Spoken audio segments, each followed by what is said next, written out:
Salut Raphaël, Salut Justine. comment tu vas? Écoute, très bien. Je suis très content qu'on ait enfin l'occasion, d'échanger officiellement, vu que ça fait des années qu'on se connaît et qu'on l'a jamais encore fait en public. Donc merci pour ton invitation.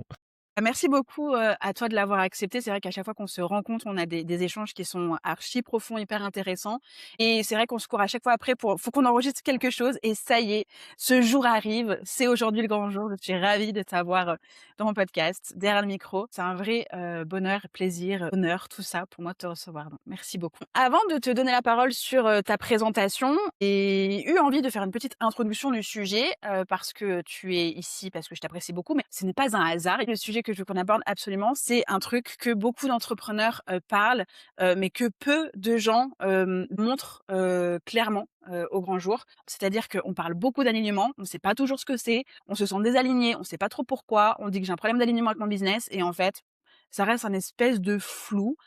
J'ai envie qu'on parle d'alignement, mais pas celui de la version Instagram de je bois un matcha, coucher de soleil et cetera.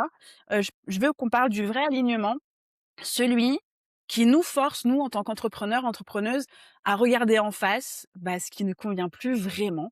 Tu sais, c'est un peu ce truc-là, un peu impalpable, ça arrive dans le business fonctionne, ça tourne parfois même très bien et puis il y a une espèce de claque qui arrive de loin, on sait pas trop ce que c'est, on sent qu'intérieurement ça décroche un peu et on a un petit peu ce signal de: «Ah, peut-être des alignements, mais on sait pas trop ce que ça signifie, comment c'est».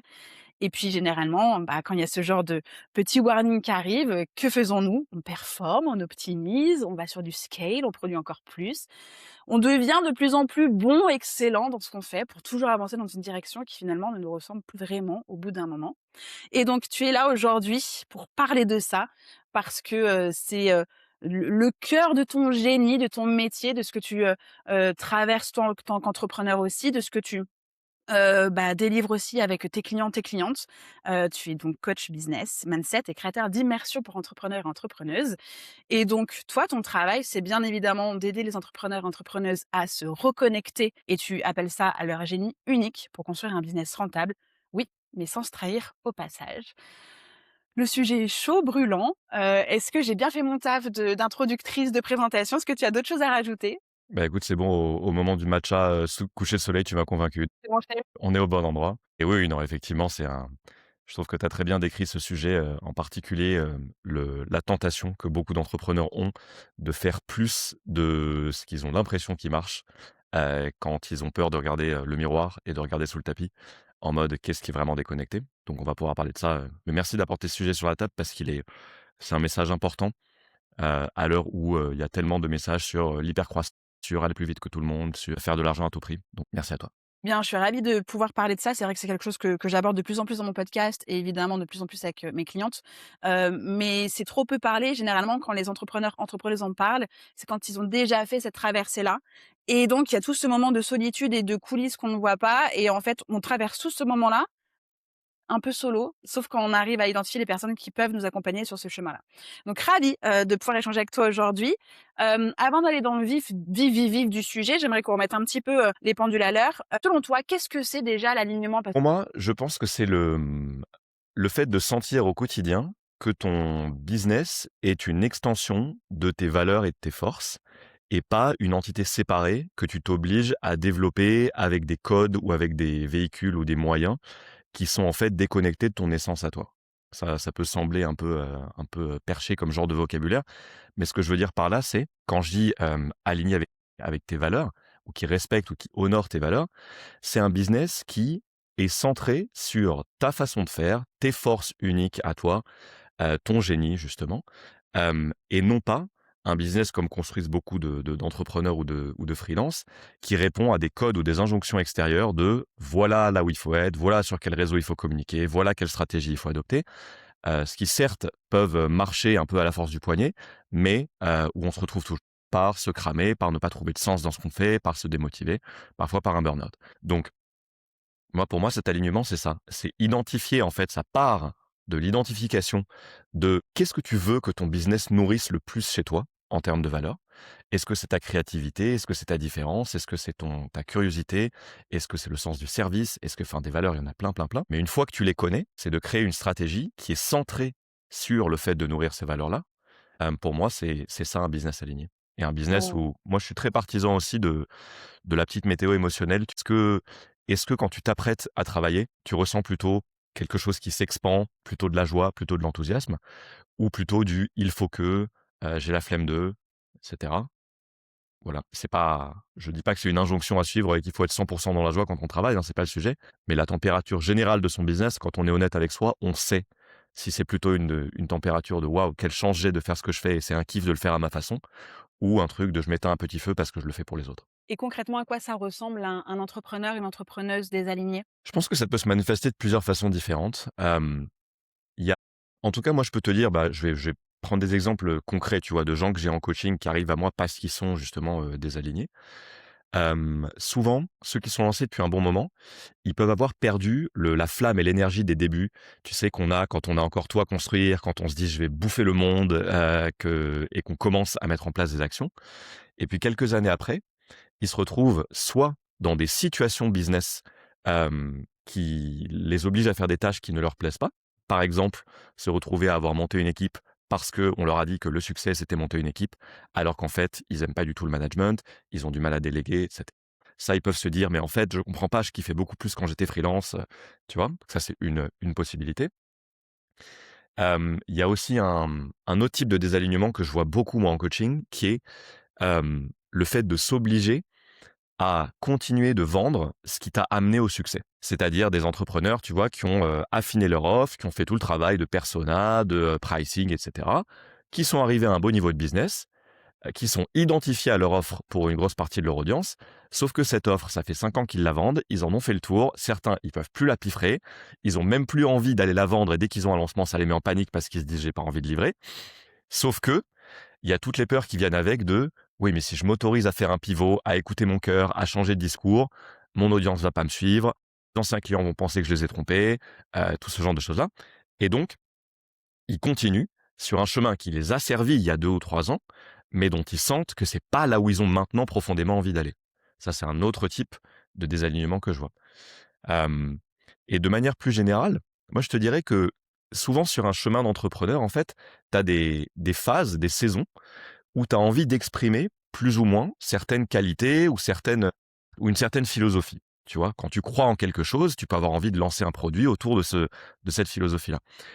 Et surtout les entrepreneurs plus avancés, qui ont déjà traversé plusieurs saisons, il faut toujours qu'ils se demandent: «La saison dans laquelle je rentre, en fait, j'ai envie qu'elle ait quoi comme couleur? Qu'est-ce que j'ai envie de prôner auprès des gens qui me suivent? Qu'est-ce que j'ai envie de d'avoir comme discours, même si c'est radicalement différent de ce que je prenais auparavant?» Et donc le désalignement, il vient quand tu ne t'autorises pas à aller, monétiser et exprimer ce qui est juste pour toi et que tu t'obliges soit à vendre comme avant, soit à garder des systèmes de vente, ça aussi je le vois énormément, qui te correspondent plus. Du genre, j'ai fait 50 webinaires, ça a marché, mais j'en peux plus des webinaires. À chaque fois que j'allume ma caméra, ça me donne de l'anxiété. Mais pourtant, bah, je sais vendre que comme ça, donc je continue, par exemple. Donc c'est plein, plein, plein d'éléments de différentes parties de ton business. Ce que tu vends, comment tu le prices, à qui tu le vends, comment tu gères ton emploi du temps, quelle stratégie de visibilité, et cetera. Et en fait, le désalignement, c'est ça. C'est te forcer à continuer sur un chemin qui est pas le tien. Pour Ce moi, en qui est tout cas. rigolo, enfin, qui n'est pas rigolo du tout, c'est que généralement, quand il y a cette phase de désalignement, j'ai remarqué et peut-être que toi tu as remarqué autre chose, que ces personnes-là, ces entrepreneurs ne viennent jamais dire: «Je me sens désaligné». C'est: je veux plus de visibilité, j'ai besoin d'augmenter mes ventes, j'ai besoin de créer une nouvelle offre». Ils sont vraiment sur des trucs, heu, qui est dans le sens de la prod, de, bah, encore une fois de l'hyper-performance et encore une fois, ils ne vont pas regarder à l'intérieur de: «Mmh, ça sonne plus très rond». Du coup, je vais aller chercher des problèmes extérieurs puisque finalement j'arrive à moins vendre. Peut-être ça vient de moi, mais pas sûr que ça vienne de moi. Je pense que c'est un problème d'acquisition, je pense que c'est un problème de visibilité, de pub, de délégation, je sais pas quoi et c'est quand même assez récurrent. En tout cas, moi, dans les entrepreneurs que j'ai accompagnés, qui étaient dans ces phases de désalignement, n'arrivaient pas à dire: «Je me sens désaligné». C'était que des problèmes, durs, tu vois? Et visibles du business. Ouais, il y a tout à fait cette catégorie-là de personnes. Après, je pense que ça dépend aussi beaucoup de à quel point l'entrepreneur est habitué à un se remettre en question, 2 être accompagné, hem et 3 qu'on lui tende un miroir et qu'il aille regarder ce miroir-là, tu vois? Parce qu'il y en a effectivement qui sont beaucoup, beaucoup dans la perf, qui se disent: «Non, non, allez, je continue sur ce chemin». et d'autres qui ont peut-être plus l'habitude de se remettre en question et qui savent que faire plus d'un truc qui les nourrit pas, ça va les nourrir de moins en moins. Après, ce qui se passe avec beaucoup d'entrepreneurs, c'est qu'il y en a plein qui ont des profils très fonceurs, qui savent aligner une grosse quantité de travail, etc. Et souvent, ils ont besoin de se prendre un très gros mur pour enfin comprendre le message.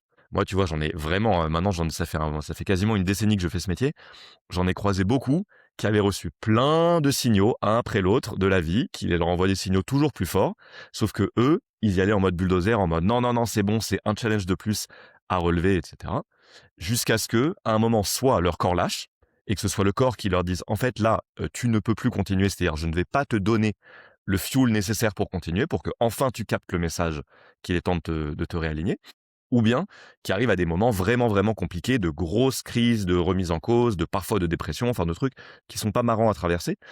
Mais en tout cas, la jauge de sensibilité à la réceptivité d'un message comme ça, elle dépend vachement de la nature de l'individu. Il y en a qui captent très, très vite, tu vois, et qui, dès qu'ils captent, se disent, OK, je me fais accompagner, je prends quelqu'un pour m'aider à y voir plus clair.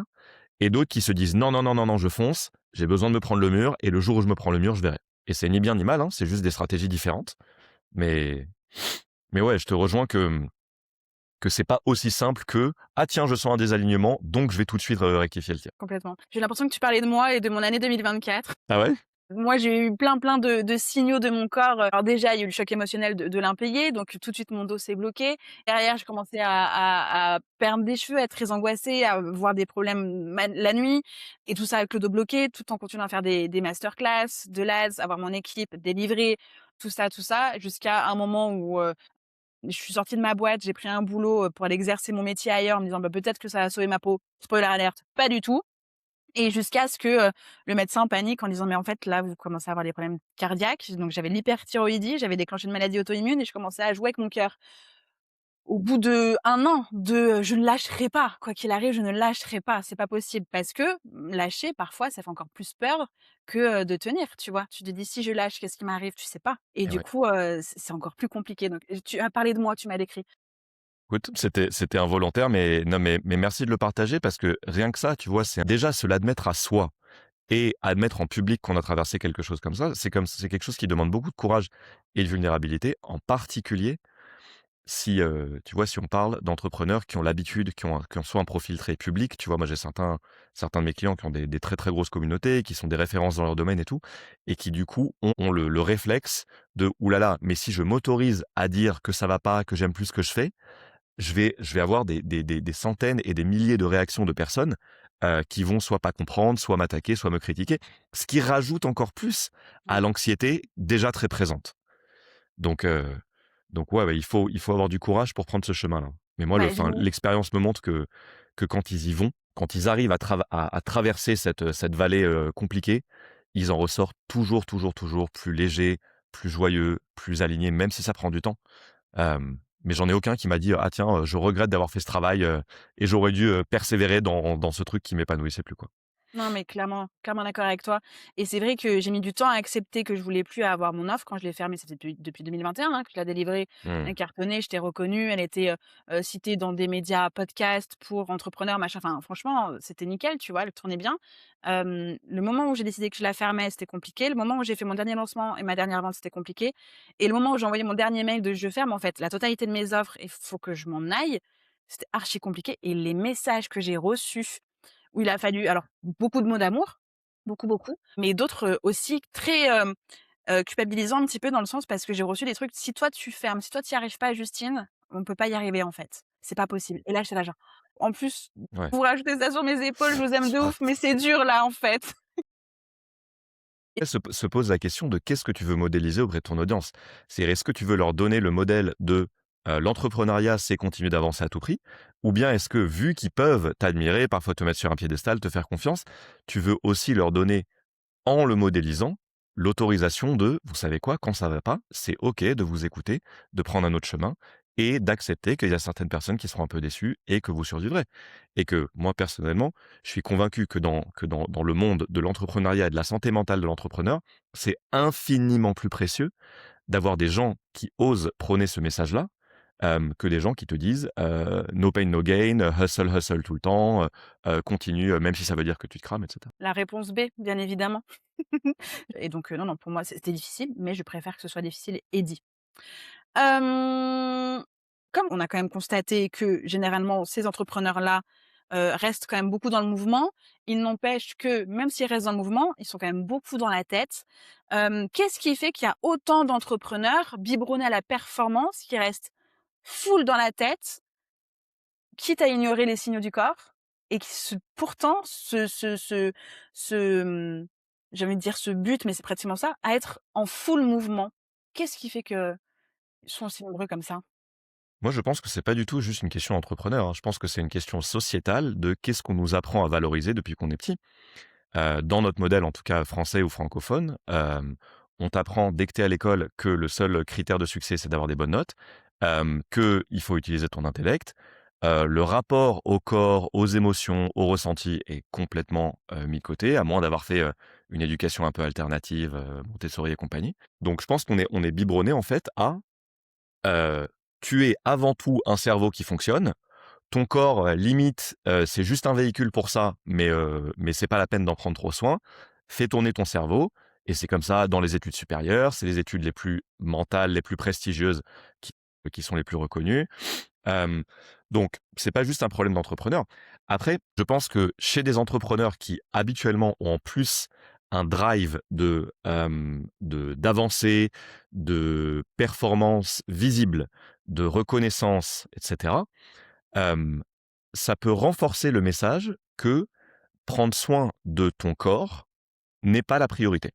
C'est-à-dire que, ça peut être un bonus, si jamais, tu es sensible à faire des activités qui occupent ton corps, mais ton focus principal en tant qu'entrepreneur, si tu veux développer ton business, c'est cravacher, c'est bosser beaucoup, c'est produire du contenu, c'est te rendre visible, chose qui ne passe que par la tête.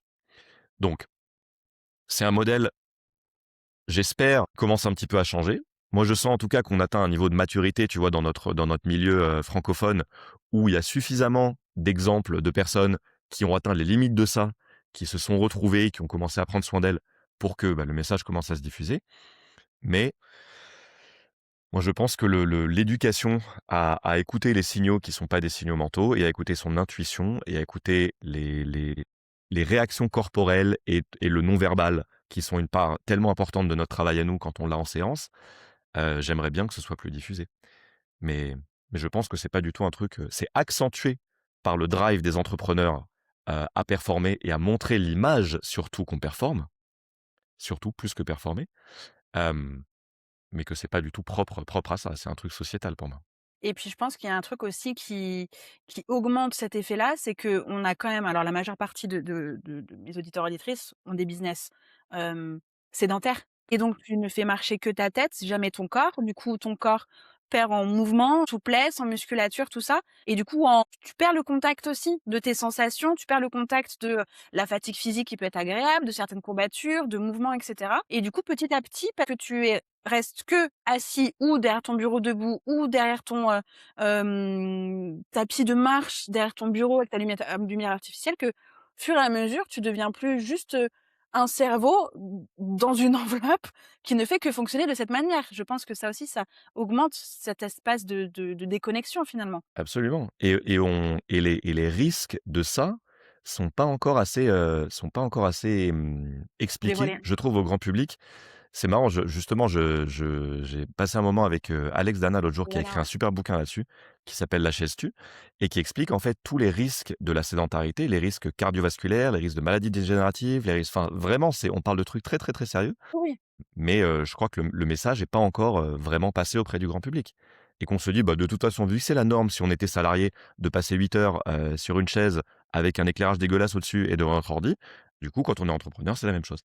Sauf que, quand on parle d'alignement, il y a aussi une question de respect de ton équilibre, personnel qui est important et que moi franchement les entrepreneurs, je pense que c'est pas une coïncidence, hein. Ceux que je vois qui arrivent de façon la plus, durable et pérenne à faire grandir leur business, mais d'une façon qui est juste et qui est écologique pour eux, c'est ceux qui prennent d'abord soin de leur corps et qui en font une priorité. Tu vois? Que ce soit par faire du sport, que ce soit par faire de la danse, par faire du yoga, par faire de la marche tous les jours, par faire des étirements. Tu vois? Il y a plein de façons de prendre soin de ton corps. Évidemment, les basiques, enfin, je dis évidemment, attention, comme si c'était une évidence, mais j'allais dire les basiques que sont l'hydratation, l'alimentation et le sommeil. Rien que ça, parfois j'ai des gens que je vois qui sont complètement cramés. Ils disent: «Mais je comprends pas, pourtant je», tu vois? Ils ont l'impression de respecter leurs basiques. Je leur dis: «OK, dis-moi un peu comment est-ce que tu manges? Quel est ton rythme de sommeil?» Et là, je me rends compte que c'est la cata. Qu'en fait, les basiques de comment fonctionne le véhicule qu'est notre corps, ils sont pas du tout, du tout, du tout respectés. Parce qu'encore une fois, il y a cette croyance de: «Non, non, non, mais moi c'est bon, à la force de la volonté, je peux hacker mon corps». Spoiler, non, il va toujours te rattraper. Donc à toi C'est de ça. décider à quel point tu y fais attention. C'est ça et tu vois, on devient notre pire patron au fur et à mesure. C'est que on a encore plus de facilité de passer après tout le reste. C'est-à-dire que on peut s'aligner des énormes journées, on peut rogner sur nos nuits, on peut rogner sur nos pauses et nos repas, on n'a plus de trajet à faire et donc en fait, au fur et à mesure, on devient le patron qu'on aurait insulté en arrivant au boulot finalement, tu vois? On serait allé voir les syndicats, genre: «Pas content, pas content, non, c'est pas possible, c'est du harcèlement moral, c'est de l'exploitation, je suis mal payé pour» et en fait, c'est exactement ce que l'on fait pour soi-même. C'est complètement fou. C'est, une des démonstrations de plus que, c'est difficile d'être son propre miroir et que on peut être très bon, toi et moi, on le sait pour voir ça en séance régulièrement, pour, penser qu'on est, exceptionnel. C'est-à-dire qu'il y a des règles qui s'appliquent à 100 des gens sauf nous et que évidemment, c'est des conseils qu'on donnerait à n'importe qui de notre entourage, mais que dans notre cas: «Ah mais non, c'est différent, tu comprends, parce que j'ai une deadline, parce que j'ai tel client, parce que j'ai tel», sauf que bon, au bout d'un moment, il faut être un peu honnête avec soi-même et se rendre compte qu'on n'est pas si exceptionnel et que c'est une très que c'est une très bonne nouvelle. De ouf et la phrase magique derrière, c'est: «Ça ira mieux après». Celle-ci, c'est le pansement, tu sais? «Ça ira mieux après». Ah bon, Une après fois que quoi? j'aurai terminé mon lancement, une fois que j'aurai fini ce contenu, une fois que ouais, bien Exactement. sûr. J'ai enregistré un épisode justement avec Alexandre Dana, c'est un épisode qui est sorti en janvier dernier et donc on parlait justement de son livre. Je le remettrai en description cet épisode parce qu'il est en renfort de cet épisode, hein, clairement, Mmh. c'est un sujet, hyper important pour toutes les personnes qui sont assises. Maintenant, mettez-vous debout, allez, sortez dehors, écoutez-nous en marchant et procurez-vous le livre d'Alexandre Dana parce que c'est une Yes. ressource, à ne pas louper. Justement, comment est-ce qu'on fait la différence entre, tu sais, les phases un peu difficiles où on se dit: «Bon, c'est une phase difficile, passagère, ça ira mieux après», Mmh à, mh. le truc un peu beaucoup plus gros qui où c'est plutôt je suis vraiment en train de m'éloigner complètement de moi.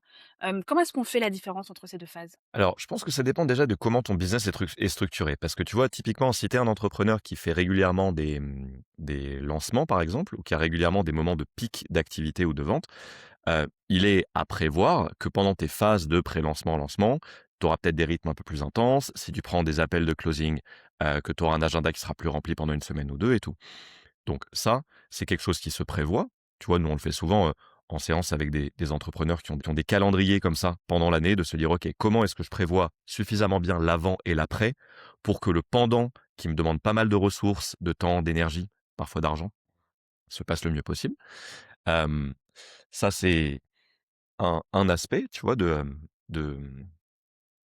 d'identifier quelles sont les phases piques de ton année. Après, je pense qu'il y a aussi beaucoup une question d'état interne, c'est-à-dire quand tu t'apprêtes à faire les tâches qui te demandent le plus de temps, est-ce que c'est plutôt depuis un espace «Je suis content de faire avancer mon business, je suis conscient que cette stratégie, c'est la bonne pour moi et j'avance», ou encore une fois, depuis un espace de: «Je me mets à mon ordi, j'ai la flemme, j'ai pas d'enthousiasme, je me dis: "Il faut que je fasse telle, telle et telle chose" et ça me fatigue avant d'y penser». Donc pour moi, c'est des check-in à faire, tous les quelques mois, de: «OK, est-ce que la façon dont je fais avancer mon business est toujours, juste pour moi?»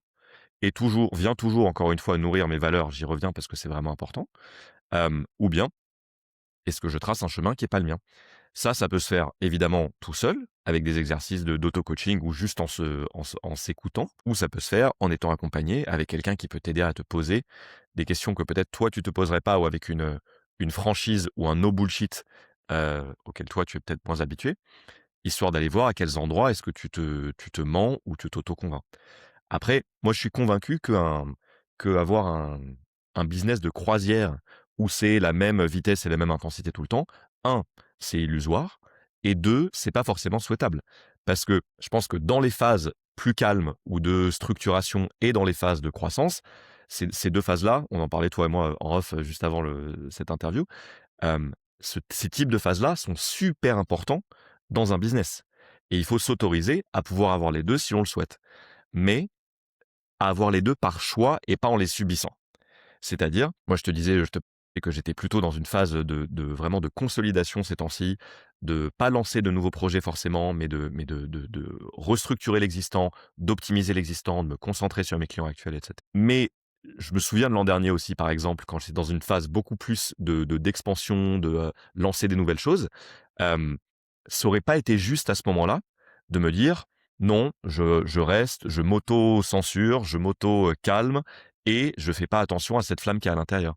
Donc c'est beaucoup une question d'être à l'écoute de son ressenti interne, hein, c'est basique, mais c'est de là que ça part.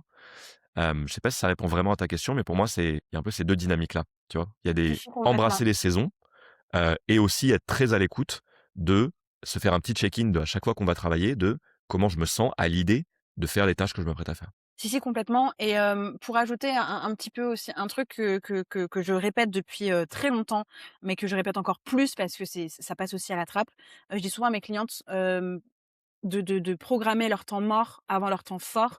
Parce que justement, quand à force d'être en temps fort tout le temps, on en oublie tout le reste et on ne revient pas dans une phase de plus introspection, plus de oui, solidification, ce genre de choses qui, comme on l'a vu, hein, c'est hyper important dans la vie de son entreprise. Et à chaque fois, voilà, je répète, mettez en place dans votre agenda vos temps morts avant vos temps forts, sinon ce sera que des temps forts et à un moment donné, le temps mort va arriver à votre porte et il y aura plus le choix. Ce sera juste ça. Et c'est vrai que, moi, je comprends tout à fait dans la phase dans laquelle tu es actuellement. Moi, je suis plutôt en phase d'expansion vers l'extérieur puisque, comme j'ai mon congé mat là cette année et que ça y est, depuis, quelques mois, plusieurs semaines, je suis enfin prête à sortir ma nouvelle offre, à accompagner à nouveau, en mon nom, des personnes dans mon entreprise, en individuel, mois de mois, avec tout l'amour que j'ai, de l'accompagnement parce que ça y est, je suis à nouveau prête.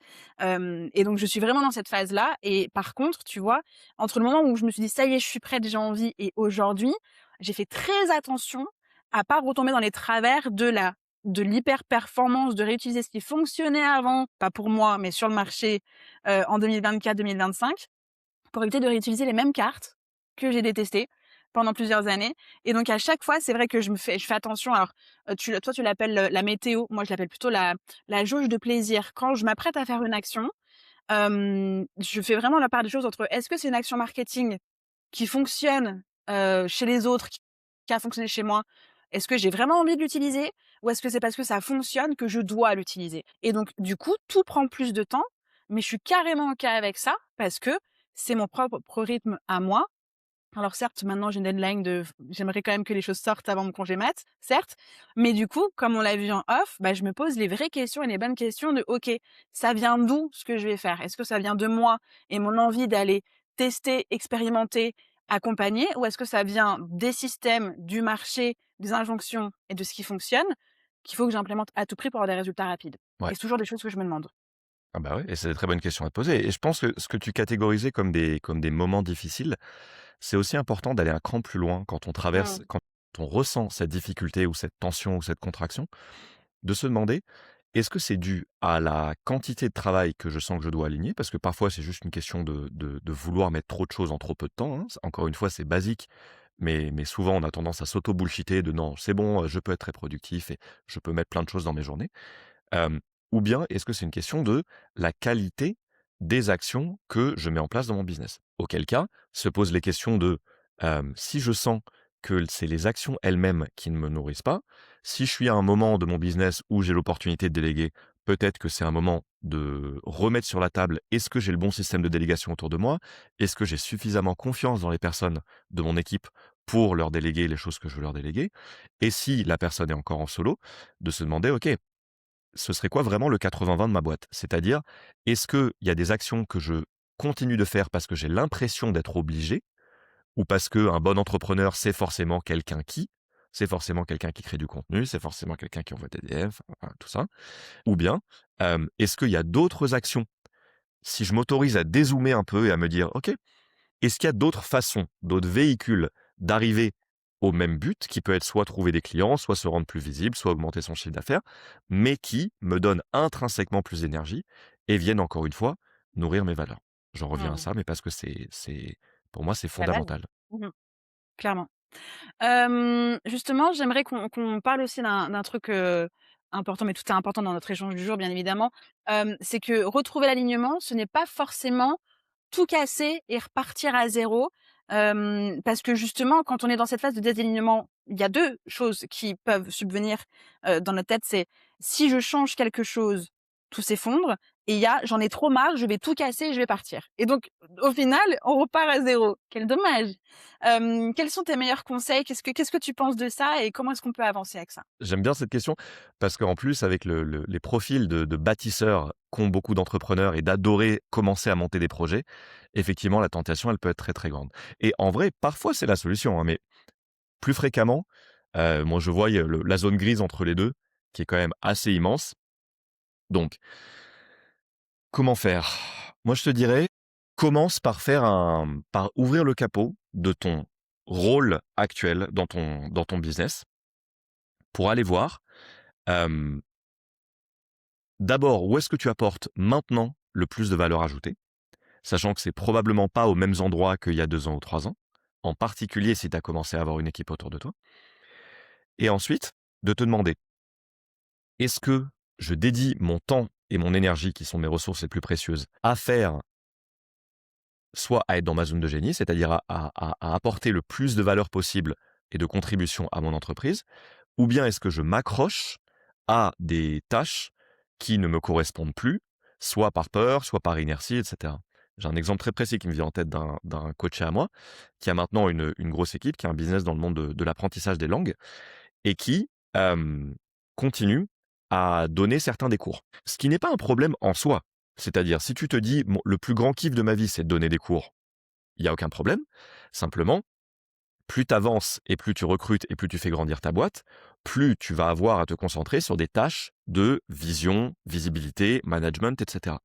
Et donc, en allant creuser, bah, il s'est rendu compte que le fait de garder ses cours, ça venait davantage d'un espace de peur de: «Oui, mais si je les délègue, ce sera pas aussi bien fait qu'avec moi et mes élèves vont m'en vouloir parce qu'ils auront plus accès à moi», et grand sujet, hein, chez beaucoup d'entrepreneurs, le truc de: «Oui, mais ils ont payé pour avoir accès à moi». Tu vois? Donc il y a aussi une question de: à quel point est-ce que je construis ma boîte et mon activité sur l'image de moi versus la transformation que j'apporte et que ma méthode apporte. Bref, je prenais cet exemple juste pour te dire que c'est important de se demander à quels endroits de son business on fait encore les choses par perçue obligation ou par peur des conséquences si on s'autorise à arrêter.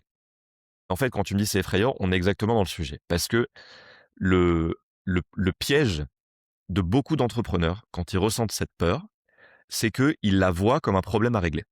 C'est-à-dire, il faut que je me défasse de ma peur. Et donc, pour me défaire de ma peur, soit j'envoie tout valser et du coup, je me remets dans une énergie de création parce qu'au moins comme ça, j'ai pas trop à regarder les vrais sujets, tu vois. Soit ils se disent comment je mets des pansements sur la peur pour en gros la faire taire. Moi, mon optique, elle est vraiment très différente. Cette peur, qui est complètement légitime, pour moi, c'est pas un problème à régler, c'est un message à écouter. C'est un message à écouter de quoi? Que tu es en train de vivre ton business selon des valeurs et des systèmes qui ne sont pas les tiens. À partir de là, il y a une des questions, je pense, les plus importantes à se poser à ce moment-là, c'est: si je m'autorise à, je vais dire me réaligner entre gros guillemets, c'est-à-dire à prendre le chemin que j'ai vraiment envie de prendre profondément pour développer mon activité, c'est quoi le scénario catastrophe? C'est-à-dire, qu'est-ce que je crains le plus? Est-ce que c'est de ne plus vendre? Est-ce que c'est que mon audience me lâche? Est-ce que c'est d'avoir des clients pas contents? Est-ce que c'est que mon équipe me comprenne pas? Est-ce que tu vois, il pourrait y avoir des dizaines d'exemples, mais qui sont propres à chacun. Donc de se demander, OK, c'est quoi le scénario que je crains le plus? Sachant qu'il y aura probablement plusieurs éléments de ça. Et ensuite, d'aller faire le travail qui est complètement contre-intuitif, mais qui, dans mon expérience, produit la plus grande transformation chez les personnes que je coach, le travail d'aller voir, OK, si ce scénario catastrophe se produit, c'est quoi tous les bénéfices et tous les cadeaux de ça pour toi, pour ton parcours, pour ton business, pour tes clients, pour tes interlocuteurs, etc. Jusqu'à arriver à un moment où tu te dis: «Ah mais en fait, même si ce truc-là que je crains se produit, c'est top parce que telle et telle chose». Mmh. Encore une fois, je sais que c'est contre-intuitif et à 90 du temps, le réflexe quand je pose cette question, c'est: «Mais comment ça des bénéfices? Il y a aucun bénéfice, je veux surtout pas que ça se produise». Ce qui, moi, m'informe juste que la personne a une vision incomplète, vu que absolument tout dans la vie a des bénéfices et des inconvénients. Et si on va un cran plus loin, mais bon, ça, c'est difficile de faire ça hors d'un cadre de coaching ou d'accompagnement, tu n'imagines qu'une situation va être négative ou préjudiciable que parce que tu as observé des situations similaires dans le passé, que tu as labellisées comme négatives ou problématiques, qui a une charge émotionnelle qui n'a pas été forcément complètement digérée, et que du coup, tu as peur que ça se reproduise. Tu vois? J'ai un exemple parfait de ça qui est venu en séance même la semaine dernière avec une cliente, qu'elle se disait en fait: «J'ai envie de m'autoriser à changer de message et à pivoter et à dire un truc qui est beaucoup plus clivant, sauf que j'ai vraiment peur de me prendre une tonne de haters dans la gueule et que ça me démonte». On est allé explorer, je lui ai dit: «OK, qu'est-ce qui te fait peur dans le fait de prendre des haters et cetera?» Et on a vu qu'il y avait une expérience de vie d'il y a 3 ou 4 ans, où elle avait pris des retours qu'elle considérait comme très négatifs en ligne et ça l'avait beaucoup affectée sur le moment. Du coup, elle avait engrammé en elle ce message de: «Ne fais pas trop de vagues parce que sinon tu risques de t'en reprendre une». Sauf que on a dédié la séance à aller voir tout ce que le fait d'avoir pris ces critiques-là spécifiques à ce moment-là lui avait apporté. Spoiler, ça lui avait permis d'arrêter une relation qui était complètement toxique pour elle, de se réaligner, de prendre du temps pour elle, de changer son discours, enfin des trucs vraiment très importants pour la suite. Et quand elle a réalisé à quel point ce truc qu'elle craignait lui avait permis de construire ce qu'il y avait de plus beau pour elle, la peur de prendre des haters dans le futur, elle s'est instantanément dissipée. Et donc, tout ça pour dire que quand il y a une peur de oui, mais qu'est-ce qui va se passer si je m'autorise à me réaligner? La première chose à faire, c'est d'aller voir tous les bénéfices et tous les cadeaux du scénario catastrophe. Mmh. Et un travail qui peut être parfois encore plus exigeant, le pendant de ça. C'est-à-dire, ce serait quoi tous les inconvénients pour toi et pour ce que tu as envie de construire de plus grand dans ta vie, que le scénario que tu souhaites se produise. Yes? Ça mindfuck un peu parfois quand on entend ça parce que ça va complètement à l'encontre du discours qu'on a l'habitude d'avoir. Mais même dans ce que tu veux, même si tu te dis: «Je veux faire 1 million avec ce lancement, je veux avoir 200 clients, je veux machin», va voir tous les inconvénients que ce scénario-là se produise. Jusqu'à arriver à un endroit de: «En fait, quoi qu'il se produise, je vois qu'il y aura autant d'avantages que d'inconvénients dedans. Du coup, une fois que j'ai enlevé ces charges-là, qu'est-ce que j'ai vraiment, moi, en mon âme et conscience, envie de construire?» Et c'est souvent depuis cet espace-là que nous, on arrive, avec les personnes que je coach, tracer un chemin qui est, j'allais dire, déchargé, qui n'est plus depuis un endroit de peur que quelque chose arrive ou n'arrive pas. Bien Tu sûr. vois Ouais, je ouais, sais pas si c'est complètement. parlant, comme, Ah bah, si, si, complètement et je explication. pense que nos auditeurs, auditrices vont réécouter cette partie-là, le mettre en des fois, ils doivent écouter en 1.5. À mon avis, ils seront mis en 0.75 pour être sûr de bien tout cerner Ouais. et moi, ça m'a vraiment fait penser aussi à ce truc du coup de l'inaction. Qu'est-ce que ça te coûte aujourd'hui de rester dans cette paralysie en réalité et coincé entre soit je plaque tout et j'arrête tout parce que j'en peux plus, ça fonctionne, mais c'est plus moi et je sais pas comment m'en sortir. Soit, je continue à faire ce qui fonctionne, mais moi, je suis au bout du rouleau et encore la troisième opportunité qui pourrait être de, bah, je repars à zéro, j'ai toujours mon business, mais je repars à zéro machin. Ça a pas l'air glamour comme ça vu de l'extérieur et donc souvent, il y a des entrepreneurs qui restent vraiment coincés dans ce truc de zone grise, zone de l'inaction parce que tout est effrayant, tout est paralysant, tout a un coût du risque, sans comme tu l'as dit, sans voir les bénéfices de chaque, choix qu'ils ont devant eux et donc parfois il peut se passer des semaines, des mois, peut-être même des années à, rester dans cette situation, dans ce vieux couple bancal en réalité, dans cette vieille relation toxique. Des fois j'aimais bien dire que notre boîte peut ressembler à un ex toxique qu'on n'arrive pas à lâcher, tu sais? Et parfois ce coup d'inaction, il peut être absolument énormissime. Ouais.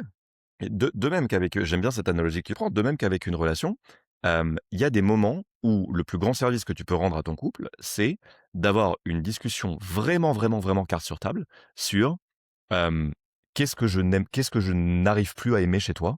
Quelles sont les limites que je n'ose pas poser parce que j'ai peur que tu m'en veuilles après?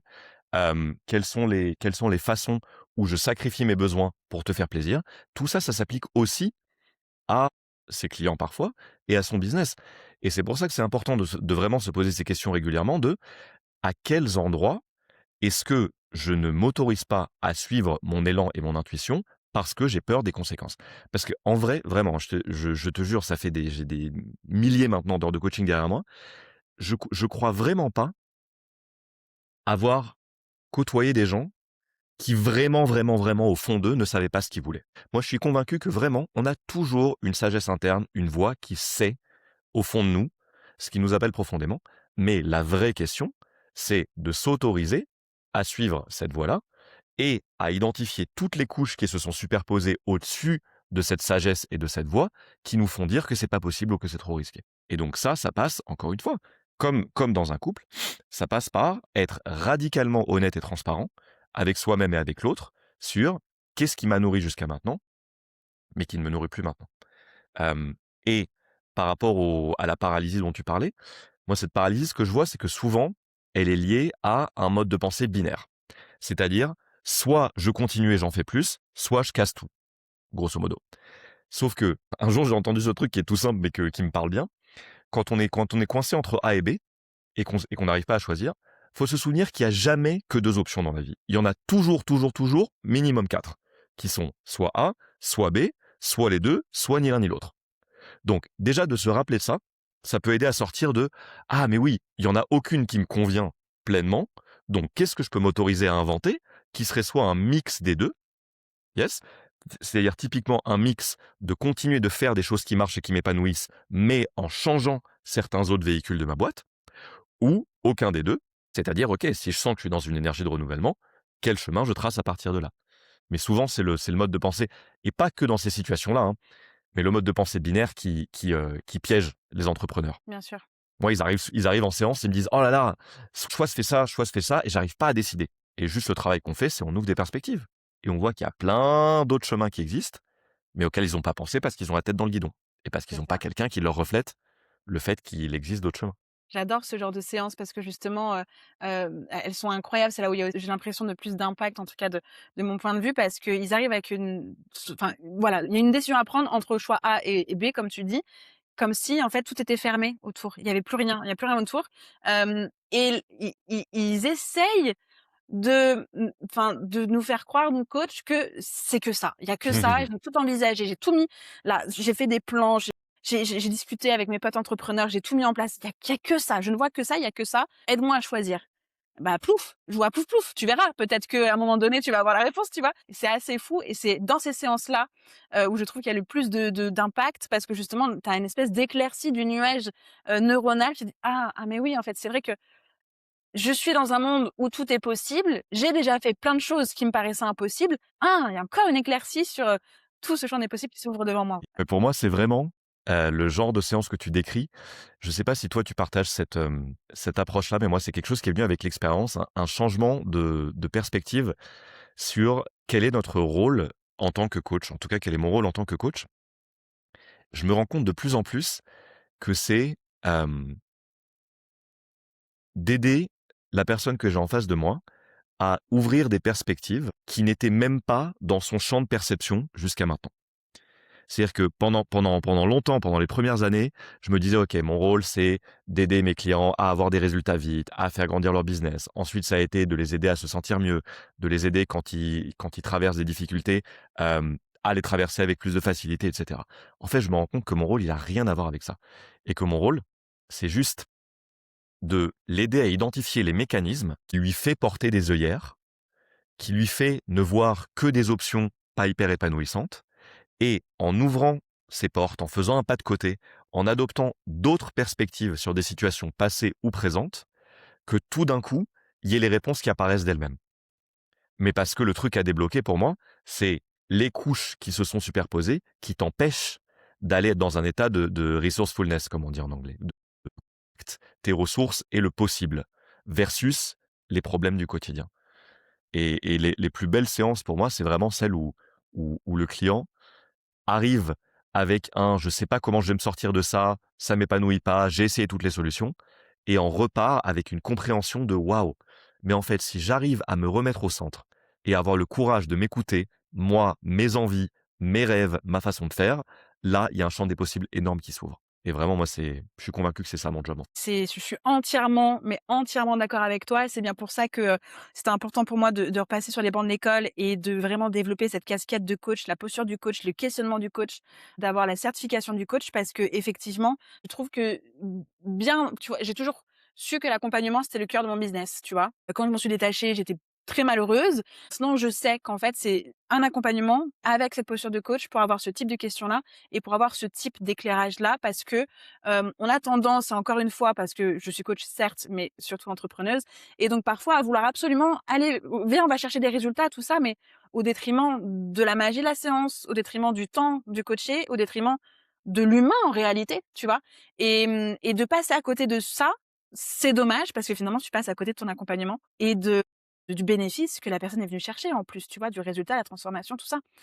Donc full d'accord avec toi, franchement, c'est alors bien sûr que, on n'est pas là juste pour faire plaisir et juste pour poser des bonnes questions. L'idée derrière, c'est quand même que la personne puisse aller chercher, ses résultats, puisse aller chercher, sa réussite, avec sa définition de la réussite, à tu vois, à ce moment-là. Et notre rôle, c'est pas de pousser dans cette direction, c'est plutôt d'entourer, de questionner, de faire ce miroir en effet et de pouvoir, je crois, redonner confiance et permission à la personne de prendre à nouveau des propres décisions pour elle-même, en fait.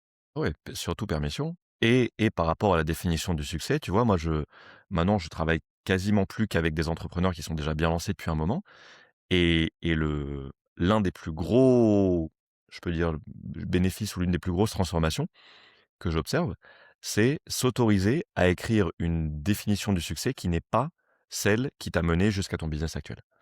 Parce que parfois, tu en as fait le tour, parfois c'était des métriques qui ont pu te driver, des métriques que ce soit de chiffre d'affaires, de taille d'audience, vente, de visibilité, mais qui ne te nourrissent plus intrinsèquement et qui nourrissent plus le les valeurs que tu veux le plus exprimer dans ta prochaine phase de vie et donc le fait d'avoir un espace safe où tu peux venir te déposer, où tu peux venir dire: «En fait, je ne me sens pas successful même si tout le monde autour de moi me dit que je le suis», ce qui est un truc très difficile à admettre parfois et de se dire: «OK, depuis cet espace de vulnérabilité et d'honnêteté, qu'est-ce qu'on peut s'autoriser à construire, qu'un peu comme un serpent qui mue?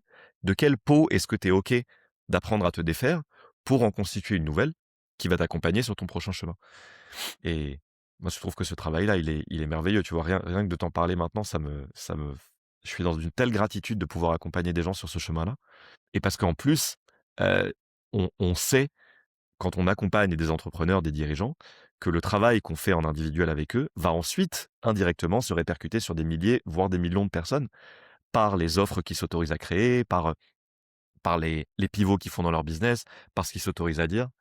Tu sais, j'ai eu un message il y a littéralement, ça doit faire 3 ou 4 jours, d'une de mes clientes avec qui que j'accompagne depuis au moins un an, je pense. On a vraiment une super relation, qui est une nana qui est très visible, qui est très connue dans son domaine, qui s'est enfin autorisée après plusieurs années à vendre quelque chose, mais dont elle se sentait maintenant déconnectée, à complètement faire un pivot, à ancrer complètement un nouveau message avec les peurs qui viennent avec.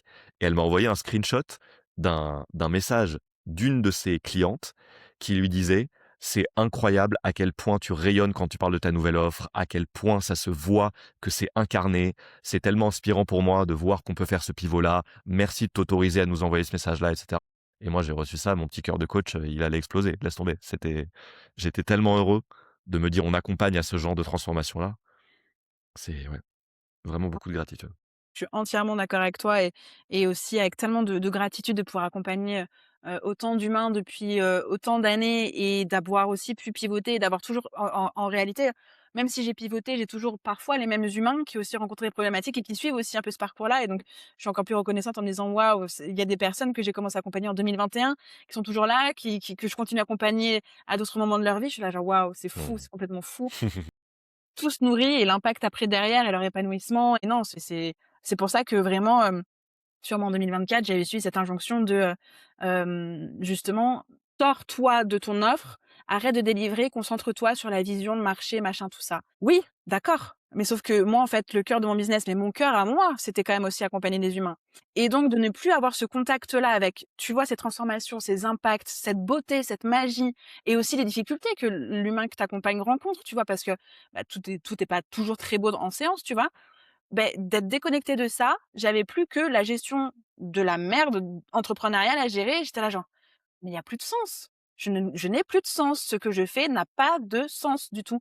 Et donc j'ai suivi ce truc parce que j'ai vu une équipe et donc au lieu de juste diminuer mon delivery, bah, je l'ai totalement arrêté et je l'ai mis dans les mains de d'autres personnes pour m'occuper des mains de mon business à une période compliquée. J'étais là genre: «Waouh, mais c'est ça l'entrepreneuriat?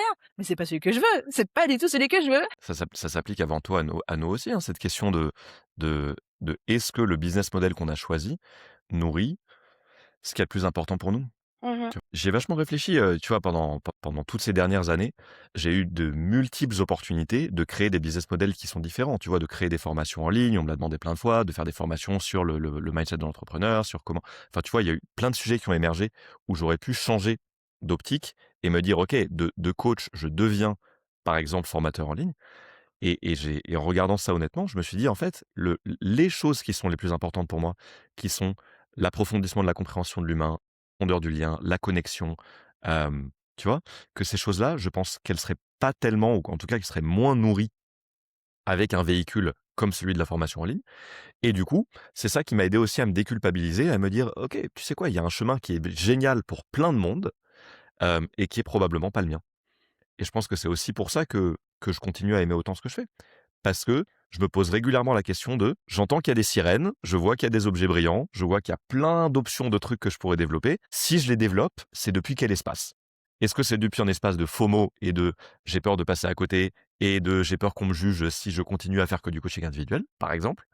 Ou bien depuis un espace de non, en fait, le coaching et maintenant les immersions sont les véhicules qui me permettent le plus de nourrir profondément ce qui est important pour moi et donc du coup, je m'écoute et je prends ce chemin-là. Quoi que puissent en dire, des personnes qui regardent ça de l'extérieur et qui, de toute façon, plaquent leur système de valeurs sur le tien. Mais oui, jugez-nous, c'est pas grave, on est très heureux pour le moment avec nos 1-1 jusqu'à ce que ce soit plus le cas. Jugez-nous tant que vous voulez, De toute façon, on se juge tous on constamment, fait donc déjà nous-mêmes. demande-toi, pourquoi est-ce que tu préfères être jugé, tu vois? Est-ce que c'est pour suivre ton cœur ou bien est-ce que c'est Bien sûr. pour suivre une stratégie qui est pas la tienne, tu vois? Mais c'est vrai, tu vois, quand j'ai commencé à reparler à mes copines de mon offre, Traverse qui est de l'individuel, les filles c'était: «Ah mais comment tu vas scaler?»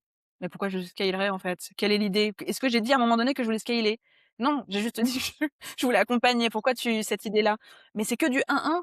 Bah oui, oui et mais du coup, comment tu vas faire si c'est pas toi? Bah, si c'est pas moi, ce sera pas moi et puis si ça fait pas, ça fait pas. Enfin là, la question n'est pas là, c'est de l'individuel et c'est comme ça et tout de suite, tu as la peur de tout le monde, «Bah, elle est complètement folle de faire l'individuel dans notre société aujourd'hui. Qu'est-ce qui lui prend?» C'est pas ce qu'on plaque. On plaque, on estime que tout le monde a le même système de valeurs et du coup, on plaque nos peurs, enfin je dis «on», quand on reçoit des retours comme ça, c'est habituellement de personnes qui elles-mêmes ont certaines peurs par rapport à certains business models et qui du coup les projettent sur toi. Mais c'est ouais, d'où l'importance encore une fois, de créer des espaces où on peut vraiment, vraiment venir déposer l'intégralité de ce qu'on est et de ses peurs et de ses rêves et les verbaliser. Rien que le fait d'offrir un espace à quelqu'un où on lui dit: «C'est safe de venir verbaliser tes rêves, même si tu as l'impression qu'ils sont what the fuck, même si tu as l'impression qu'ils vont à l'encontre des normes sociétales, même si tu as l'impression qu'ils vont à l'encontre de ce que tu as construit». Rien que ça, c'est un cadeau et un luxe et une valeur inestimable qu'on Oui, apporte. complètement.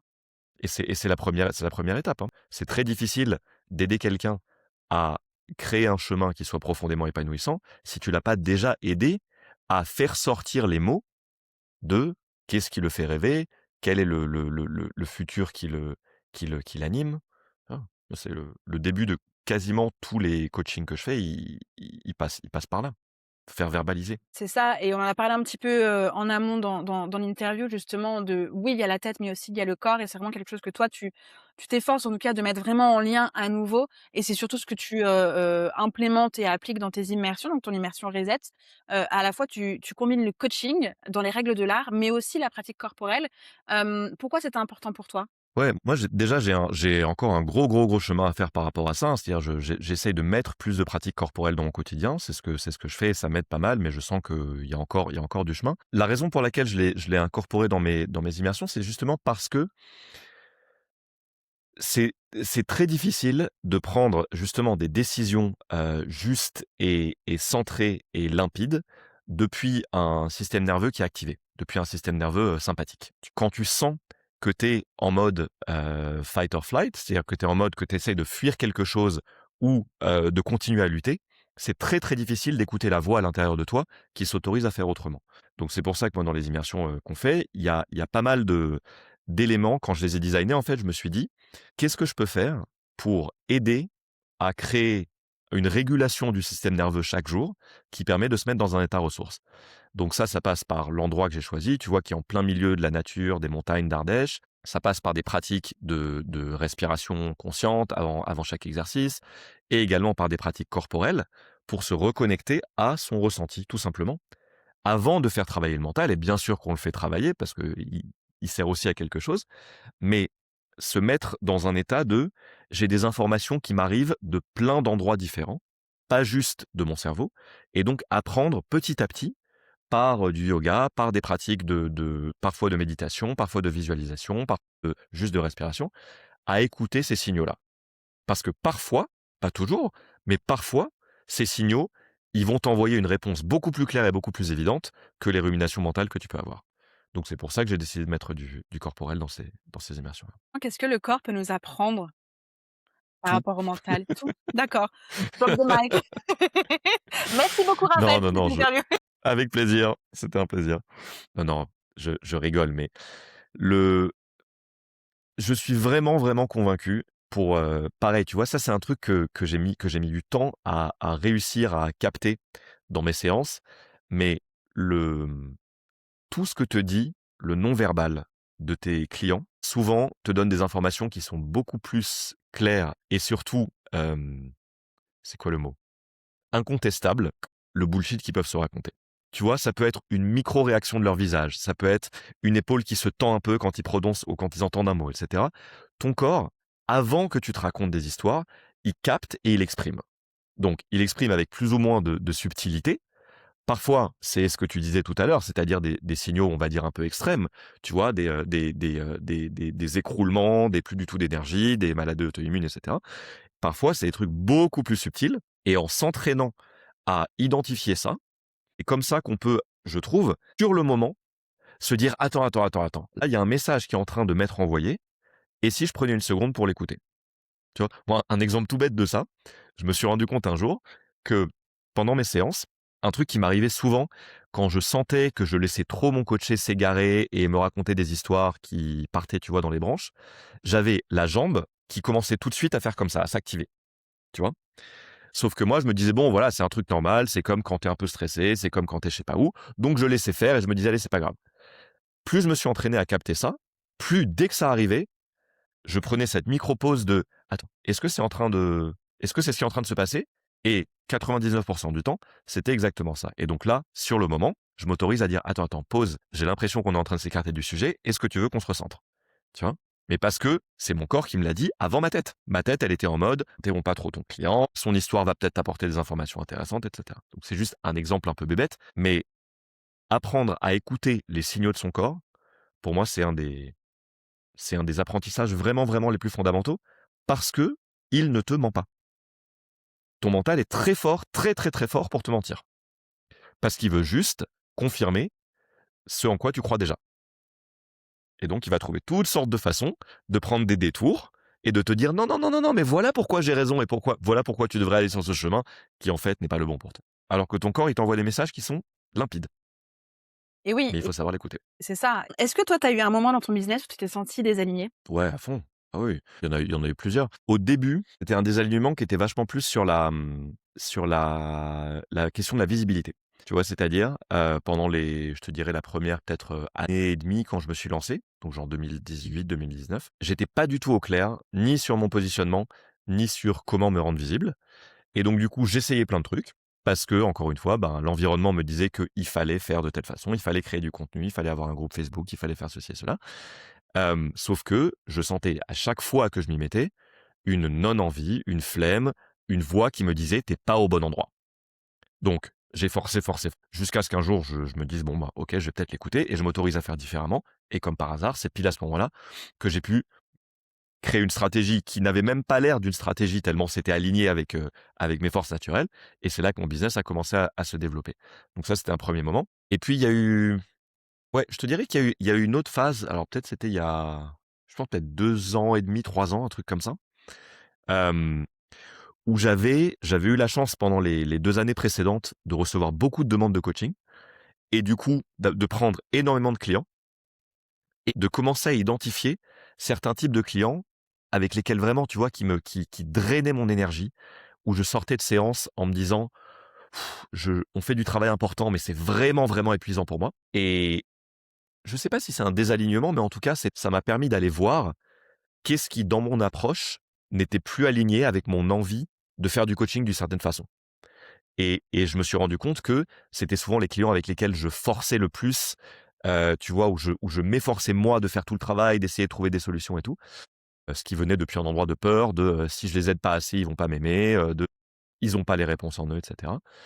Et donc ça a été aussi une petite crise, de OK, comment est-ce que je m'autorise à faire du coaching différemment et à travailler avec des et aussi à vraiment écouter mon ressenti la première fois que je rencontre quelqu'un, parce que souvent, encore une fois, c'est mon corps. Les quelques clients, que j'ai pris dans le passé où je me suis dit: «Franchement, en vrai, j'aurais pas été la meilleure personne pour les accompagner», mon corps savait quand je les ai rencontrés.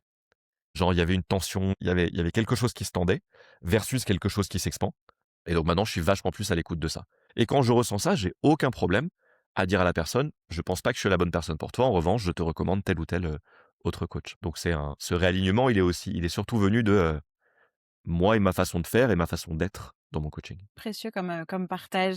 Qu'est-ce que tu aurais aimé qu'on te dise justement quand tu te sentais, désaligné? D'abord, je pense qu'il fallait que j'en passe par là pour comprendre, vraiment, de vivre le truc et de le ressentir. Hem, mais peut-être que le message, qu'il y avait en trame de fond, c'était, 1°, tu as le droit de pas vouloir dédier ton temps et ton énergie à le passer avec tout le monde.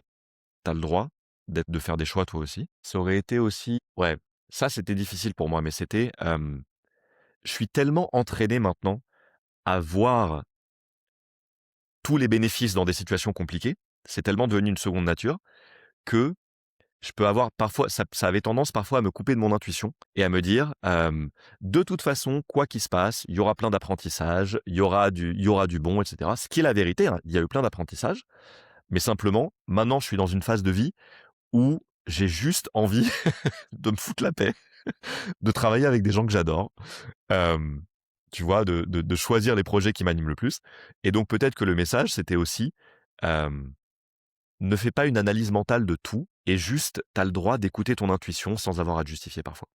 Trop chouette. Ouais, je te vois sourire, ça te parle? Bah, de ouf, évidemment. Mais ça fait du bien d'entendre ça aussi, venant de l'extérieur, c'est trop chouette. Et justement, c'est quoi aujourd'hui ta définition personnelle, hem, d'un business réussi ou de la réussite pour toi? Pour moi, dans mon activité? Hem, alors, c'est difficile de mettre des mots dessus, mais je te dirais, moi, c'est, le sentiment, j'allais dire d'être profondément à ma place. Quand je dis à ma place, ça veut dire à la fois vers l'intérieur et vers l'extérieur. Vers l'intérieur, c'est-à-dire de sentir que mes qualités humaines s'expriment pleinement à travers ce que je fais et vers l'extérieur, de sentir que j'ai sur le monde, à ma petite échelle, exactement l'impact que j'ai envie d'avoir. Et si ça passe par, transformer profondément la vie de 10 personnes par an versus en toucher 2 000 avec une formation, moi, en fait, ça me va très bien. C'est-à-dire que cette définition-là, en fait, c'est plus un état interne de: est-ce que je sens que ma valeur d'apprentissage et de compréhension de l'humain, elle est nourrie? Ça, c'est un truc fondamental pour moi. Est-ce que je sens que ma valeur de tisser des liens profonds avec des gens qui m'inspirent, elle est nourrie? Déjà, si ces 2 conditions-là, elles sont remplies, pour moi, le succès, il est là. Évidemment, après, il y a une question de monétaire, tu vois?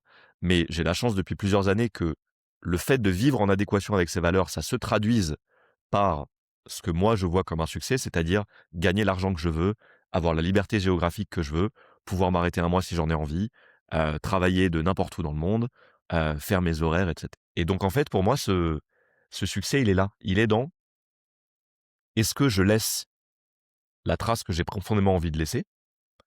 Est-ce que j'ai l'impression de contribuer à un éveil des consciences? Hem Et c'est basique, vraiment c'est basique, mais c'est fondamental. Est-ce que je ressens de la joie quand je m'apprête à faire mon travail? Vraiment, hein. Et même les jours où je suis fatigué, où je me dis: «Ah flemme, j'ai une séance, mais j'ai un peu la flemme». Et quand je sors de cette séance plus énergisé que quand je suis rentré, je me dis: «Putain, mais quelle chance j'ai de pouvoir accéder à ces états-là de joie quand je fais ce métier». Donc alignement avec les valeurs et ouais et juste travailler avec des gens qui m'inspirent, hein, c'est tout. C'est une réponse vraiment pas très sophistiquée, mais C'est la c'est la réponse la plus vérité. parfaite qu'on peut avoir.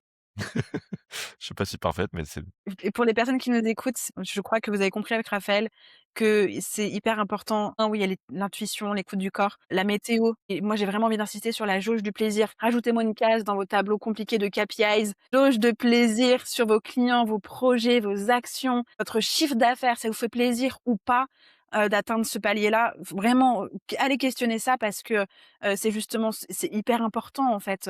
Oui, il y a toutes ces données factuelles qu'on suit, ce qui nous permet d'avoir des bonnes décisions, un bon pilotage, en tout cas sur du concret. Mais ça fait pas tout parce qu'être dans le concret et être totalement déconnecté du reste, c'est se griller, petit à petit, c'est s'éteindre, c'est perdre l'envie, la flamme et rebobiner, au milieu de l'épisode et se dire: «Qu'est-ce que je fais? Je ferme tout, je me casse?»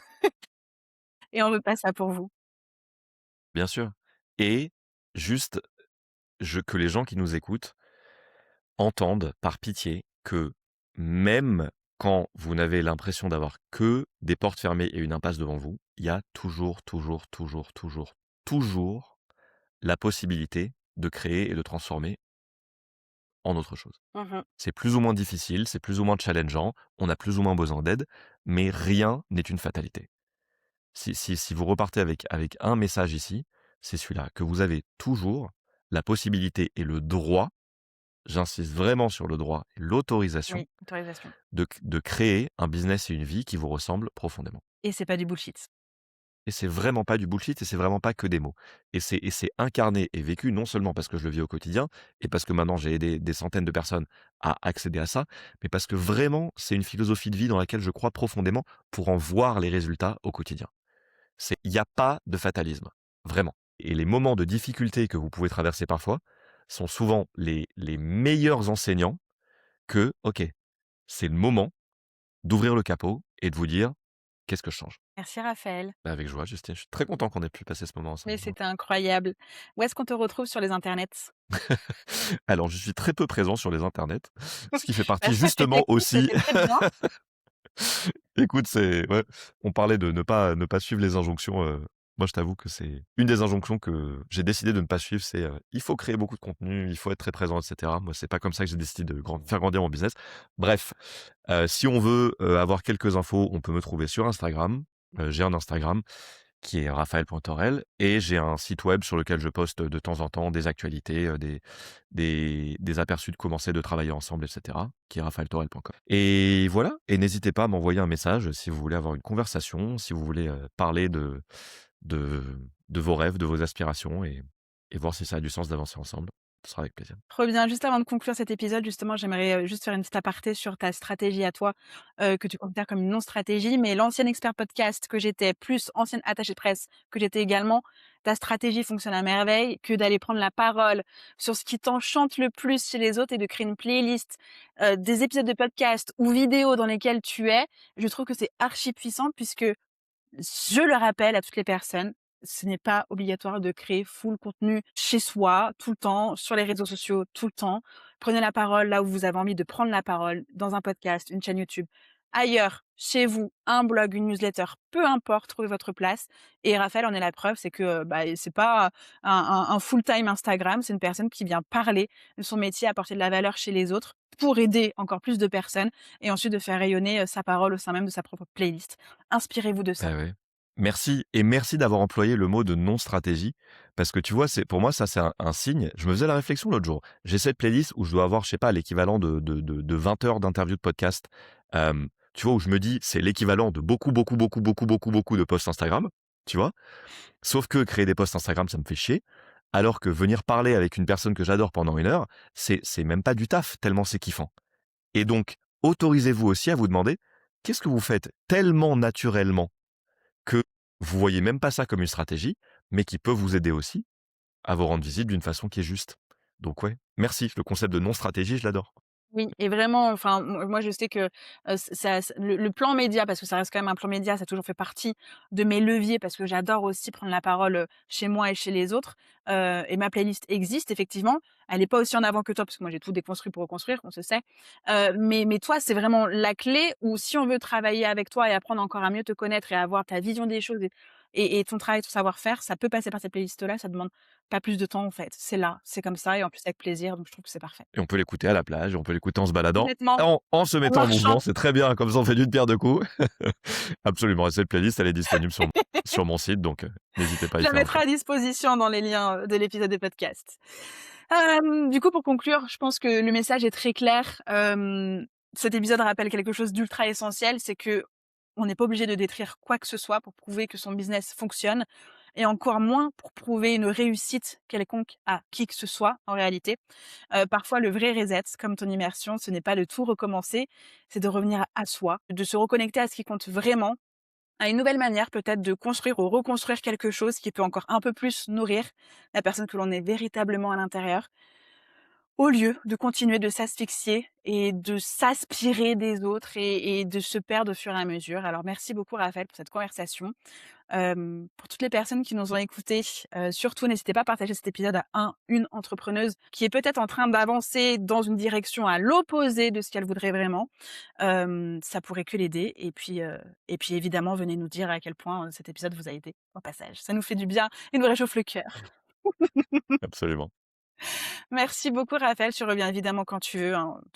Merci, merci. À très bientôt. Ciao, ciao.